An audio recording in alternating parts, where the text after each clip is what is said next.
I felt so worthless. She spoke about us like the sun was way up here and I was down here, and that was very spirit crushing.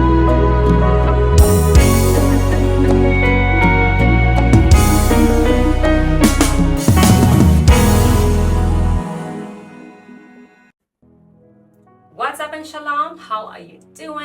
Welcome to my YouTube channel. My name is Liz Wanjiro, aka Shori for Bible. So today's topic is a part 2 of the previous topic, what are you responding to? And I want to tell a personal story on this one because I believe, just like Saul from the Bible, we all have that one thing that we are responding to, even when we are not aware of it. And guys, I do not want to take so much of your time, so let's get into the story. I want to make this as short as possible. And this story is from when I was still a teenager, I think around 16, 17 years old. So there was this young man, he was around the same age as well. He was our landlord's son and we would hang out together often. We were just getting to know each other, you know how young people are. And apparently his family wasn't for the idea of us being seen together. Sad. So this particular night, I was going to refill our water containers. We did not have water inside the house, so the tap was right outside their kitchen, and as I was walking towards the tap, I heard my name being mentioned a couple of times, and I became curious. I wanted to hear what was being said about me, and I tiptoed and stuff. And lo and behold, the tea was about me, and it was hot. Okay, I had no idea that what I was going to hear would have power over my life from my teenage life all the way to my adulthood. It was the mom talking to the son, obviously about me, and she didn't sound happy about it. And you guys, it has always been the intonation for me.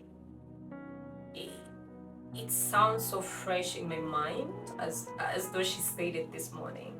And it sounded so bad, especially because she said it in my vernacular, and my village people know how Kikuyu sounds, especially when someone is being contemptuous about something. It carries so much weight. I don't know. So I'm gonna say it in my vernacular, and then I'm gonna try translate that in English. I don't know if it's going to carry the same weight, but I'll give it a try. Okay, so I had her say, "Leo baby no, baby no, Nikki with you can you toy where university material? Where university material? Can you tell you to taka kupanya sukuru? Akira de yako. Niye dira kuona na baby. Dira kuona na baby. Ni wa you And I had her say that.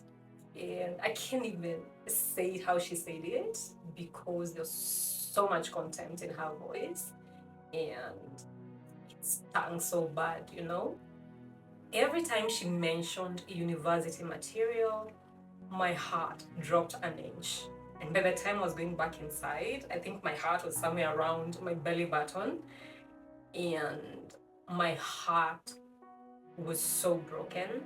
As a 16, 17-year-old, my spirit was crushed. I felt so worthless. She spoke about us like the sun was way up here and I was down here, and that was very spirit crushing. I remember I sat on the floor, leaned on the couch, and I cried literally all night. I cried, and at some point, I think I was tired of crying, and I began to pray. And I said, Lord, I didn't even know the Lord as much, but I prayed, you know. I prayed and I said, Lord, I'm not going to curse this woman, because I know it's the joy of every parent to see that their kids make the right decisions, make something out of their life. I kind of understood that, but I was someone else's child and I was so hurt. Those words stung. And I remember I just told the Lord, it's not my fault that we are poor. It's not my fault that I'm being raised by a single mom. It's not my fault that my mom could not keep me in school. And I just prayed and said, Lord, I won't say anything negative. I pray that you make me someone, and I want to be a respected person in the society. I want to become something. I want this person to see me one day and be like, man, was I wrong? And I think that was about it. I don't think I prayed a lot, but I cried a lot. I think I dealt with it all night, and I decided that I would not let them know that I had what they said. And I decided not to tell my mom or my family. I decided to keep it in my heart. And I decided to forgive them. So the next day, I noticed that the guy was avoiding me. And at some point, he came up to me and he told me, well, Liz, no, he called me Beth. We can't be seen together anymore because my family does not like it. And because I had already dealt with it over the night, I just said, it's okay, family comes first, so bye. Because I already forgave them and forgot, I thought I had moved on from the event, and I didn't realize just how detrimental those words were until when I was in my late 20s and I was in church, and there's this particular woman, a woman of a particular age. She didn't know my history. She came up to me and told me, Liz, the Lord is saying, leave that books and education issue alone. She said, you do not need a degree for the assignment that He has for you. So He said He's gonna use you the way you are and where you are. And the Lord had told me this before, but it carried more weight when He used someone else to come tell me the same thing, okay? And when I went home, I just sat down and I looked back in retrospect, and I began to see just how these words carried so much power in my life. I began to see just how insecure I felt around university materials, how less important I felt. It felt like they were up here and I was down here. I felt so out of place whenever I was around university materials. And I remember just how many opportunities I turned down because I didn't think I could do it, because I did not have those academic credentials. I don't know. It was just so much. So the Lord made sure that we ended up in the same forums, doing the same projects, and these people would be amazed by the things that I would do. Most times they'd be asking questions, they'd be asking for assistance. Please teach me how to do this, show me how we did it. Do you like my work? Do you think it's good? And I didn't even see it. I didn't even see it then. And now looking back, I see what the Lord was trying to do.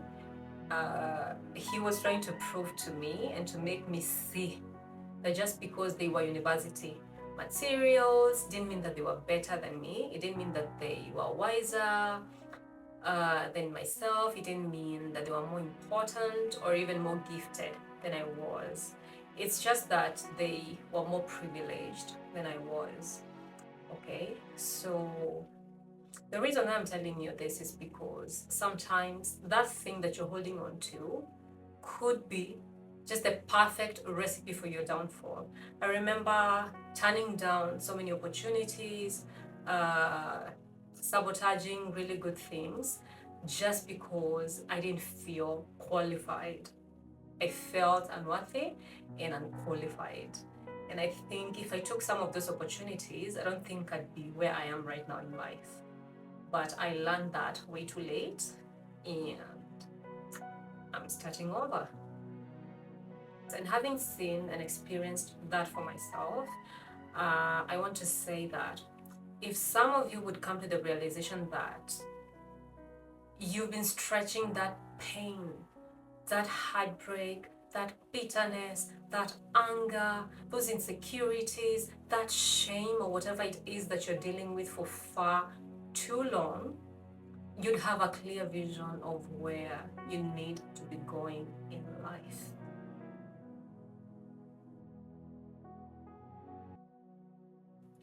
I know I'm not alone, and most of us are dealing with a lot out here. I'm sure you've heard phrases like, "all men are dogs," um, just because a man didn't show up correct for a woman, and now they're convinced that every man out there is a dog. The same for guys who say that all women are because a particular woman didn't show up correct for them, and now they have issues. There are people who have abandonment issues because their parents abandoned them, and now they have that fear that everyone who comes into their life will abandon them, including their spouses and da da da da. And we sabotage a lot of good things because we're carrying trauma from childhood or from past relationships, past friendships, past situations, or whatever it is. It is time that you leave a blank page in your life for fresh testimonies, a fresh record of how people showed up correct for you, how people did not abandon you like those who did in the past. It's time to move on because we'll be sabotaging really good things because we're stuck on our past traumas.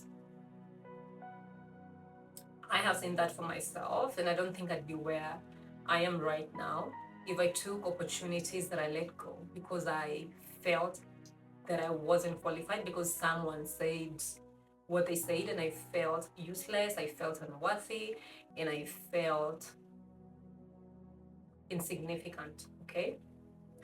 It's time to leave that blank page for fresh testimonies about how people did not abandon you.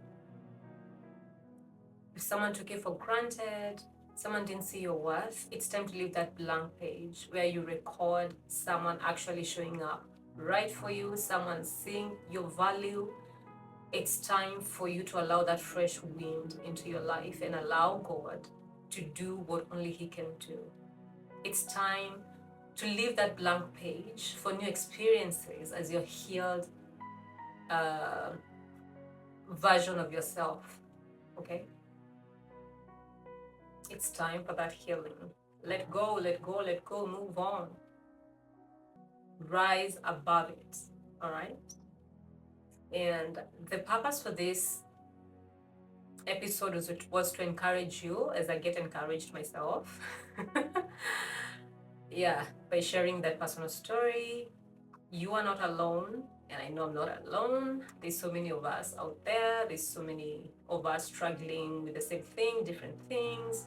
The point is, we're all struggling with something. I've realized that I've mentioned the word qualify a couple of times in this video, and you guys, I cannot wind up without sharing these lyrics from a song I really love. It's done by Pompey called Qualified. And this line I really, really like. It says, qualified, no papers. It's the grace that He gave us. To who you are, you better wake up, because in your purpose, you are an A star. And you guys, I'm a lover of music and I love Pompey's music. I think he's an amazing writer. His lyrics are so deep, and they minister to me a lot. Alright, so that's gonna be it for today's video, and I am going to see you on my next one. Bye!